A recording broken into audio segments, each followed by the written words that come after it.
Segunda parte, se você mergulhar na palavra, a palavra vai te libertar. Então o diabo não quer que você leia a palavra. O diabo não quer que você mergulhe na palavra de Deus.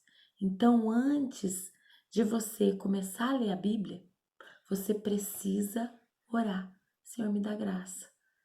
Senhor, me ajuda. Eu tô com sono. Eu não tava. Agora eu comecei a sentir sono. Então, tira esse sono de mim, porque eu preciso mergulhar na tua palavra. Posso te falar uma coisa? Segunda dica. Então, terceira, né? Porque a primeira, você começa a sentir sono porque as palavras são difíceis. O segundo, o diabo, ele vai começar a colocar sono em você para que você não mergulhe na palavra, para que você não entenda a palavra. Terceiro, será que a palavra está sendo a prioridade? Porque muitas vezes a gente deixa para ler a palavra só à noite. Aí fala, mas para mim tirar esboço, a palavra, né? A gente escuta muito que aqueles que de madrugada me buscam, filho, isso é para oração. Você pode mergulhar na palavra na madrugada, se você tem essa disposição, louvado seja Deus, é muito bom na madrugada quando tá aquele silêncio. Muitas vezes eu vou pro fundo, é bom demais.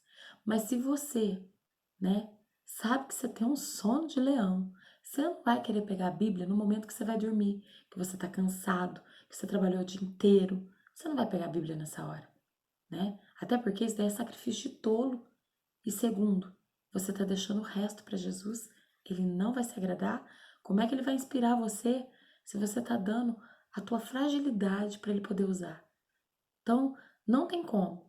Então, busque, né, estudar a palavra de Deus nos primeiros horários. Acordou, tem um tempo, mas eu vou trabalhar, acordo bem em cima da hora. Dependendo do horário, né, quando eu comecei a ler a Bíblia pela primeira vez, eu estipulava um horário, 5 horas da manhã, que era antes do meu esposo acordar, eu falava das 5 às 6 eu vou ler, porque era só ler. No início eu não esboçava nada, então era só leitura. Gente, aquele silêncio, como é gostoso. E vai dando aquela sede, aquela fome, e o hábito vai, né, vai continuando. Eu colocava o relógio para despertar e aquele momento era para ler a Bíblia, né? A Bíblia que eu comecei a ler, eu tenho ela guardadinha até hoje, que é a Bíblia Plenitude. Gente, que delícia de Bíblia. Que gostoso de ler aquela Bíblia. Os estudos dela, a segunda vez lendo com os estudos, foi maravilhoso. Então, esse segundo vilão, o sono excessivo, é por 3 motivos. A linguagem você não entende, então começa a te cansar. O diabo não quer que você estuda. E muitas vezes você está deixando o resto do resto para poder mergulhar naquilo que é tão pleno, que é tão maravilhoso. Então você não vai conseguir estudar mesmo, querido. Não vai dar, né? Então, procure horário, procure orar a Deus antes de você ler a palavra de Deus, né? E aí, o segundo se alia ao terceiro tópico. Então, se o primeiro tópico é linguagem difícil, o segundo tópico é sono excessivo, a terceira é falta de tempo para estudar a Bíblia. Como eu falei na introdução do nosso curso, a primeira aulinha, muitas pessoas vai para a escola, e muitos tios e tias, vai sem sequer levar a Bíblia, né? E se bobear, nem o aplicativo da Bíblia no celular, que já não é muito bom, já não ensina as crianças a ter o hábito de carregar a Bíblia, e muito menos o hábito da leitura da palavra de Deus, mas nem o aplicativo da Bíblia não tem no celular. E aí vai para a escolinha desprovido, né? Então, são coisas que um abismo leva o outro. Então, você não tem o hábito de procurar, você não conhece a palavra de Deus, vai passar vergonha, é complicado. Segundo, né, o primeiro tópico de hoje, você tem dificuldade porque as palavras são difíceis. Segundo, um sono excessivo, você não consegue mergulhar na palavra de Deus porque o sono, o cansaço é muito grande, né? Ou por causa das palavras difícil, ou porque o diabo não quer que você leia a Bíblia porque você escolheu um horário errado. E o terceiro, falta de tempo para estudar a Bíblia. É o vilão mais comum. Então, por que que ele é tão comum assim? E por que que ele é um vilão de tamanha e extrema importância a gente estudar? Primeiro, lá em Provérbios 23, 26, né? E eu de novo na King James aqui, aproveitar que ela já tá aqui. Meu filho, dá-me o teu coração e deixa teus olhos observarem os meus caminhos.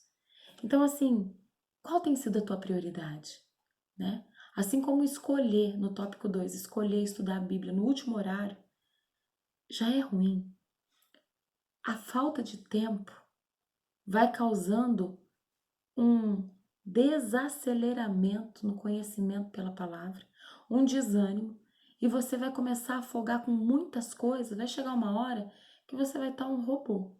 Você vai fazer tudo no automático, não vai ler a palavra de Deus e daqui a pouco tá fazendo forca para criança, tá fazendo jogar queimada dentro da salinha, né? Porque afinal de contas você não tem uma estrutura para estudar a palavra de Deus para poder dar aula para as crianças. Vai ter problema na salinha, vai ter dia que as crianças vai estar agitada, vai estar com algum problema, principalmente se você levar o teu emocional para dentro da escolinha, as crianças não vão parar. Então vai ter aquele momento que a tia vai pegar um brinquedinho, alguma coisa, e peço, por favor, tias, levem brinquedos educativos, mas bíblicos. Porque brinquedos educativos que não são bíblicos, as crianças têm na escola e na creche. Pelo amor de Deus. Porque a gente vê muito isso. Vamos levar coisa secular. Como eu disse, o mundo tem muita coisa para brilhar, para ofuscar as nossas crianças. Então, já que é para descontrair, descontrair com alguma coisa que fale sobre Jesus, mas que isso não seja porque você foi displicente em buscar a palavra de Deus. Então, essa falta de tempo, ela nos leva a mostrar que o Senhor não tem sido a nossa prioridade. Isso não é só para tios e tias de departamento infantil, mas de um modo geral, muitas vezes a gente não tem feito das coisas de Deus a nossa prioridade. Como esse dia eu estava conversando com a minha pastora, muitas vezes, e ela sabe disso, muitas vezes a gente está lá fazendo, cozinhando, já leu a palavra, o Senhor já deu esboço daquela mensagem. O Senhor muitas vezes nos dá a palavra sem você saber onde você vai pregar. Chega o convite, você fala, ué, aquela palavra. E o Senhor fala, tá guardado, é tesourinho ali, vai busca de novo que é outra palavra. Nem sempre o Senhor vai te dar uma palavra antecipada por uma pregação, e às vezes a pessoa chega e te convida e você fala, é aquele que ele deu ontem. Muitas vezes não, muitas vezes ele quer trabalhar em você a palavra. Então, muitas vezes acontece da gente estar trabalhando, tá fazendo alguma coisa, e o Senhor falou: Nossa, naquela palavra eu vou falar contigo. E você quer parar tudo para poder ir lá mergulhar. Faz uma coisa, isso eu aprendi. Pega uma canetinha, marca. Olha, o Senhor falou aqui. E aí termina o teu a fazer e corre. E dê prioridade. Esses tempos eu estava conversando, como eu falei com vocês, tanto com a minha amiga como com a minha pastora. Porque muitas vezes as pessoas, a gente dá mais importância para o que as pessoas vão pensar a nosso respeito, se elas não forem a nossa prioridade, do que o que Deus está pensando a respeito de mim e de você. Para mim estar hoje aqui, eu deixei de mandar alguns ois, eu deixei de falar algumas coisas no WhatsApp, para mim poder dar a aulinha da primeira carta que João escreveu, né, que o Senhor pediu para que João entregasse ao anjo da igreja de Éfeso. Eu precisei abrir mão de algumas coisas para poder estudar a palavra durante toda essa semana. Eu abri mão de algumas coisas. É um oi, é uma ligação, é alguma coisa ali. Então, muitas vezes, nós vamos ter problemas, porque quando você começa a mergulhar em Deus e dar prioridade para Deus, muitas outras coisas e situações vão ficando. E às vezes, pessoas, às vezes do teu convívio, não vai entender, né? E a gente precisa aliar, a ter um equilíbrio. A dar conta de tudo, sim, mas muitas vezes esse dar conta com tudo vai te mostrar que tinha coisas que não era o todo. E isso não é falta de amor, não é falta de zelo, não é falta de cuidado. É que muitas vezes você estava deixando de dar prioridade para as coisas celestiais.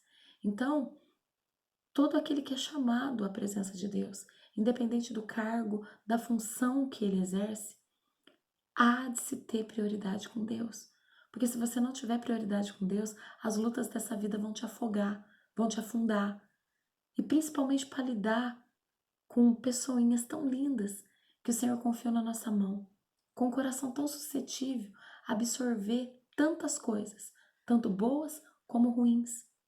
Nós estamos em guerra, nós vemos tias E quantas tias aí que ano passado perderam a vida, mas continuaram lutando e perseverando na palavra. Tias que deram sangue mesmo e estudaram e mergulharam. Outras tias que hoje estão desanimadas porque não tiveram investimento, mas continua lutando, perseverando na palavra. Por que que o ministério infantil é tão burdoado? Porque as crianças, elas são o presente em construção.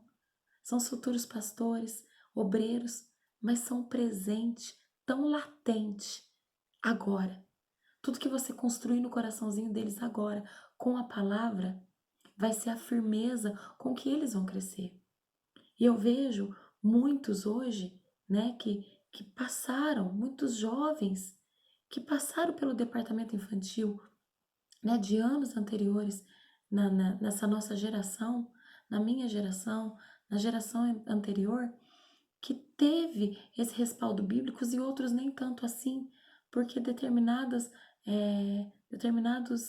religiões não deram valor devido. E hoje tem jovens, adolescentes, frustrados, desanimados, que não conhecem a palavra de Deus e que ficam dando murro na ponta de faca. Então, pregar no ministério infantil, discipular crianças é algo de extrema importância e que o inferno tem lutado muito. O ministério infantil, toda a liderança do ministério infantil, tios e tias, se as igrejas tivessem dimensão da luta, né, que é a guerra espiritual que é. Eu não digo para aqueles que levam de qualquer jeito, com a barriga, né? Isso daí o diabo não está nem um pouquinho preocupado. Mas aqueles que querem levar a sério mesmo, vai levar muita pedrada, vai ser muito, como que eu vou dizer, é, incompreendido, mas só que o Senhor vê tudo. Então você precisa continuar. Eu recebo muitas ligações. Hoje já recebi 2 ligações e tenho autorização para falar aqui, né, de 2 irmãs de cidades diferentes, distintas, com o mesmo problema. Tia Jo, a pandemia mudou, virou um caos a minha vida. Eu tô muito triste, tô enfraquecida, não tenho força para continuar no ministério infantil. Se tornou um peso, se tornou um fardo. Nós não temos recursos, nós não temos horários, as crianças não têm ido, os pais não têm ido, não têm levado as crianças. A gente fez grupos e esses grupos de aula pela internet, os pais não apoiam, não ajudam, não querem. A gente está desanimado e eu comecei a questionar se é realmente isso que era para eu fazer. Então, é uma guerra espiritual muito grande, mas se você perseverar até o fim, Deus vai te dar graça, né? É o que eu aconselhei uma tia hoje, e eu não sei nem se ela ouviu meu áudio ainda, mas dizer que primeiro, né, se qualquer luta pessoal que você tiver, luta particular que você tiver, você decidir abandonar o departamento infantil ou qualquer departamento que você tiver, né, você ainda não entendeu o propósito de estar na presença de Deus e não em departamentos, porque o Senhor ele não te fadigou em nada. Fazer a obra não é cansativo. As guerras são cansativas, as lutas são cansativas, mas a obra não nos fatiga, né? Como eu falei nesse áudio, a hora que ela ouvir, ela vai saber que é ela, mas a gente não vai falar o nome aqui. Mas a palavra de Deus diz assim: olha, tudo que tiver à mão, faça, porque para a sepultura, para onde você vai, não haverá obras. Então, o tempo de trabalhar é hoje. O galardão que nós vamos receber não é aqui, é no céu. Então, vale a pena. Então, procura dar o melhor tempo, não o resto. E procura não deixar essa monotonia, deixar você 2, 3, 4 dias e com isso virar meses e até anos. Ser uma busca intensa pela palavra de Deus. Que esse é o nosso tópico 3. E, gente, tópico 4. Jesus. A preguiça.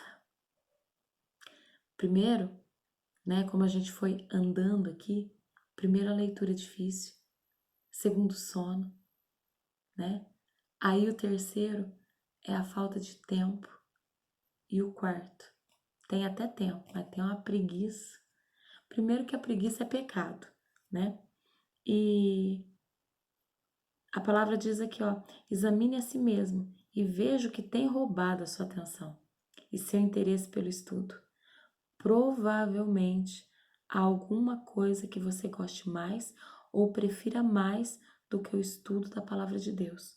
Quando você quer estudar a Bíblia, essa situação, essa coisa, esse objeto vem à sua mente e tira a tua concentração. Por isso você tem preguiça de ler e vai fazer outra coisa mais interessante para si. Então, tudo aquilo que você fizer maior, tudo aquilo que você tiver por maior interesse, ele vai estar latente quando você pegar a palavra para estudar, né? Então você vai começar a sentir preguiça, desânimo, e a hora que você pega aquilo, te anima de novo, te desperta, e você faz com êxito, e já não volta mais a palavra de Deus. Preguiça deixou de ser a tua prioridade. E o quinto, que foi um dos grandes vilões meus. Esse foi um vilão que eu assumo, né? Que eu tive. Tive o sono, tive, foi uma guerra espiritual muito grande. Tive muitos afazeres, como eu disse esses dias, com muitos trabalhos, com horários mudando por causa da pandemia. Sim, mas a gente já aprendeu a se adaptar. Mas esse problema foi terrível para mim. Não consegue memorizar aonde está. Você sabe, você consegue entender, então, mas você não consegue memorizar a Bíblia. Talvez esse seja o vilão, seja o maior vilão que te desanimou. Então, como eu falei para vocês, vamos lá de novo. Como eu venci isso? Eu não desisti. Mas olha aqui, eu vou marcando tudo que o Senhor vai falando comigo, tudo. E muitas vezes, quem me conhece sabe, né? A Preta, que é minha companheira de viagem, a Dulce, sabe? Muitas vezes eu faço esboço, eu marco a palavra do Senhor, e quando eu tô aqui, eu tô mergulhada, e aí eu vou esquecendo aonde estava mesmo? Ai, onde que fala mesmo? Porque Deus amou o mundo. Lógico que é fácil essa, né? Porque Deus amou o mundo de tal maneira. E eu não conseguia, eu lembrava a passagem, mas eu não lembrava onde estava. Então eu comecei a marcar. É importante você saber onde está, mas eu aprendi com essa debilidade minha que muitos pregadores faziam questão de mostrar onde estava aquilo. É muito bom saber que você tem essa memória, mas melhor do que saber aonde está o livro é saber o que a palavra diz e saber a função que ela exerce sobre você. Quando eu relaxei a respeito disso e comecei a marcar João 3,16, porque Deus amou o mundo de tal maneira que deu seu Filho unigênito para que todo aquele que nele crê não pereça, mas tenha vida eterna. João 5, paralítico no tanque de Betesda. E aí foi indo, foi indo, foi indo. E o Senhor foi colocando ao meu coração as palavras do Senhor. Ah, por esta causa me coloco de joelho. Efésios 3,14. E aí o Senhor vai falando, vai colocando a mensagem no nosso coração e vai colocando até esses tópicos. Mas o não memorizar a Bíblia não é motivo para você deixar o ministério, não é motivo para você dizer não tenho chamado. Não. Lute contra aquilo que quer te matar. Mate o que está querendo matar a tua vontade de estudar a palavra de Deus. Então, pegue, anote, vai fazendo, não é vergonha. As primeiras vezes de ministração, e todo mundo me conhece, sabe que muitas vezes eu vou falar assim, ai gente, principalmente eu, que tomei bastante medicação e não foi pro cérebro, não. Não foi porque eu tinha alguma dificuldade, não. Mas quem conhece o hipoparatiroidismo sabe que muitas pessoas, né, essa falta de cálcio poderia dar convulsão, dar algum problema. Eu tive essa fraqueza, não fiz o exame, não sei se é, se não é, mas eu tive essa fraqueza, essa debilidade. Mas eu sempre levo, e quem conhece, eu sabe muito bem disso, olha. A gente vai fazendo esboço, vai marcando as coisas. Então eu abro a Bíblia, eu já preciso de uma mesa, um arsenal, porque eu coloco ali do lado. Mas como todas me conhecem, muitas vezes eu nem olho para baixo para saber o que é que está acontecendo, aonde eu tô, aonde eu deixei parar, porque ali o Espírito Santo fala, bom, filho, eu vi a tua busca, eu vi o teu temor, e ali o Espírito Santo muitas vezes vai falar coisa que nem estava no esboço, mas por causa da busca e do que você foi fazendo, ele vai te instruir. Então o que você precisa é derrubar o vilão que está querendo te impedir de estudar a palavra de Deus, né? Por exemplo, é a palavra difícil? Ah, eu não vou desistir. Pode ser difícil, mas não é impossível, eu vou conseguir. Vou buscar a versão, vou pedir direcionamento a Deus, vou olhar muitas vezes na própria Bíblia, lá embaixo tem alguns tópicos e você vai começar a entender, vai começar a bater com outras passagens, porque muitas vezes ele alia uma passagem a outra e você vai entender o que está sendo dito. O outro vilão, o sono, ore a Deus, repreenda, né, o inimigo que não quer que você medite na palavra de Deus. Falta de tempo, procura se alinhar, como minha pastora falou, Jô, né, não pela palavra, mas por causa de agenda, serviço, outras coisas minhas, né, porque a palavra é a minha prioridade. Eu falo que a primeira coisa que nós precisamos entender, Deus acima de todas as coisas. Eu amo a Deus acima de todas as coisas, eu preciso disso, porque sem Ele eu não sou nada, através dEle eu tenho todas as coisas. Então, primeiro a Deus, depois a tua família, ministério, depois as outras coisas. E eu estava com dificuldade nas outras coisas. Então, eu coloquei as minhas prioridades, mas dentro das prioridades existiam as necessidades. E essas necessidades eu tenho procurado em Deus como adaptar tudo isso.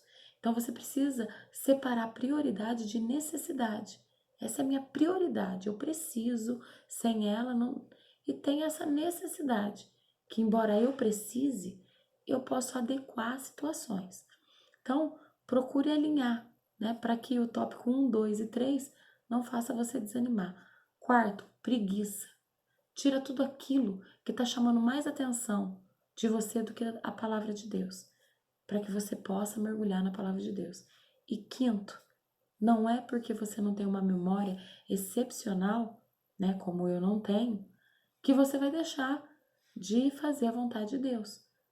Porque para cada um, o Senhor é como espinho na carne. Esse é meu espinho, né? Eu posso pregar e não tem vergonha nenhuma de colocar esboço aonde eu vou e muitas vezes nem olhar. Falar, Jô, você nem usou.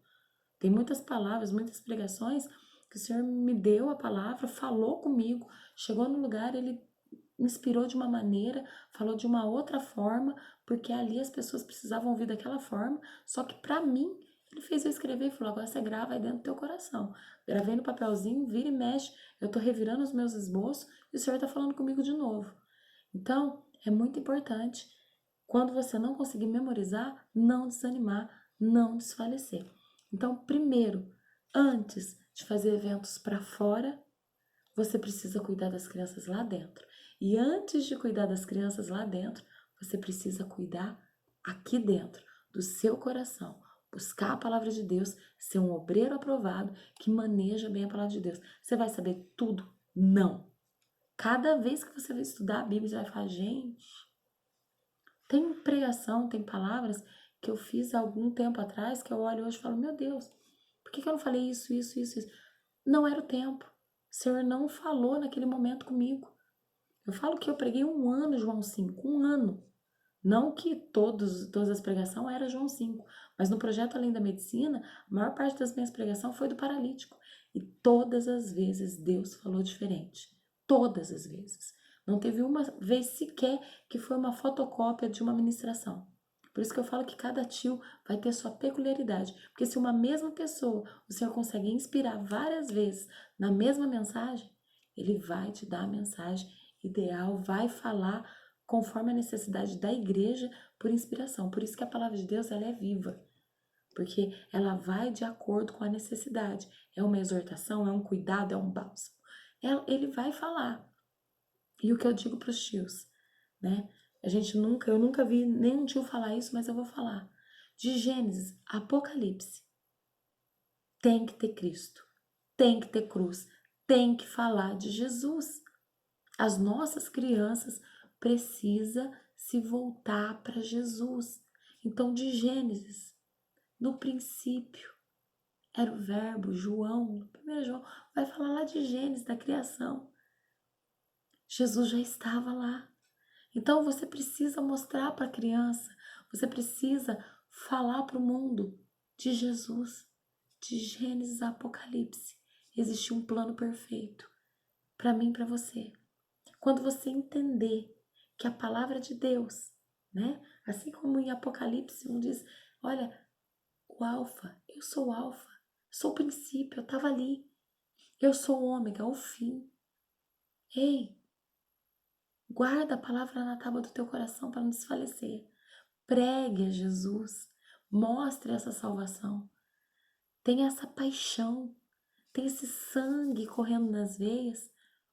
E faça tudo isso apaixonadamente por Deus. Porque toda vez que você fizer apaixonadamente por Deus, você vai temer subir o altar, você vai temer subir um evento, você vai temer subir numa ONG, num trabalho na roça, como a gente faz, num trabalho de rua, dentro da escola, você vai temer do mesmo jeito, porque você vai estar levando a mensagem de um Deus tão grandioso que deu seu filho, Jesus, por amor a mim e a tua vida, e o preço foi sangue, foi morte, na cruz foi humilhação, foi cuspido e não abriu a sua boca para que eu e você hoje abrisse a nossa boca e disséssemos a todo mundo: Ele me amou, Ele pagou o preço.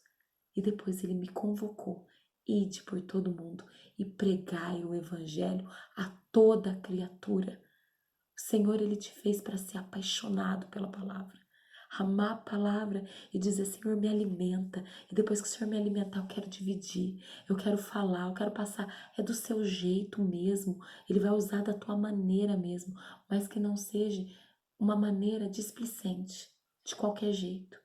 Não faça a obra do Senhor desleixadamente, que seja do teu jeito, da tua maneira, mas cheio do Espírito Santo de Deus, porque você é capaz. O Senhor te escolheu, tio e tia, para essa geração, para fazer discípulos. Não é para ser melhor que uma tia, não é para concorrer com a outra tia. Por isso que o Lidera Kids está aqui, porque é para levantar ministérios. Não é levantar fotocópias, né, de tantas tias, de tantos títulos aí. Como eu disse, quando eu comecei eu não conhecia, né, essa pessoa tão maravilhosa que é a Flávia Grégio, que é uma pessoa maravilhosa, incrível. A tia Cici, que eu aprendi agora a conhecer através dos seus visuais e os moldes que ela faz moldes maravilhosos, disponibiliza moldes para fazer. Ela faz visuais, vende, mas como é longe, ela fala para quem é longe, ela disponibiliza visuais com uma taxinha, mas para poder fazer, né? E a tia Raquel muitas vezes me ajuda muito nisso. Então, tias que querem ver o crescimento de outras tias, né? Fala, não seja uma fotocópia da tia Jo. É isso que eu falo. Porque quando eu comecei, muitas pessoas falavam assim, mas você sabia que tia Jo já existe? Na época acho que existia 3 tia Jo.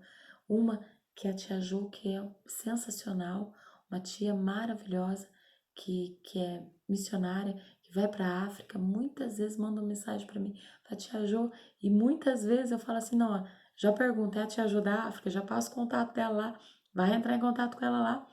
Mas hoje a gente tem um ministério sólido, onde pessoas vêm procurar a gente para poder ajudar. Tia Jo, eu fiquei sabendo que você está ajudando tia tal, tia lá, tia cá. Você pode me ajudar? Posso. Você tá longe, você está em algum lugar que eu não posso estar e você pode fazer essa divulgação, você pode falar do amor de Cristo. Fih, conte com a gente. Você está aqui pertinho da tia Jo? Fih, você é a tia Maria, tio João, tia Isa, não sei quem é você. Eu só sei que o Senhor te chamou para ser a diferença nessa geração, para você ser você. A única coisa que a tia Jo pede, nunca tente ser alguém. Seja você para deixar um legado diante de Deus, né? Porque fotocópia a gente tem bastante em vários lugares, mas o Senhor não te chamou para ser um eco, não te chamou para ser uma sombra. O Senhor te chamou para ser uma voz no meio dessa multidão de iguais. Então nós somos a diferença na nossa geração. Deus vai te dar estratégia, vai te dar meios, e louvado seja Deus se eu puder ajudar você um pouquinho. Eu já vou saber e já vou entender que através de você muitas vidas serão alcançadas.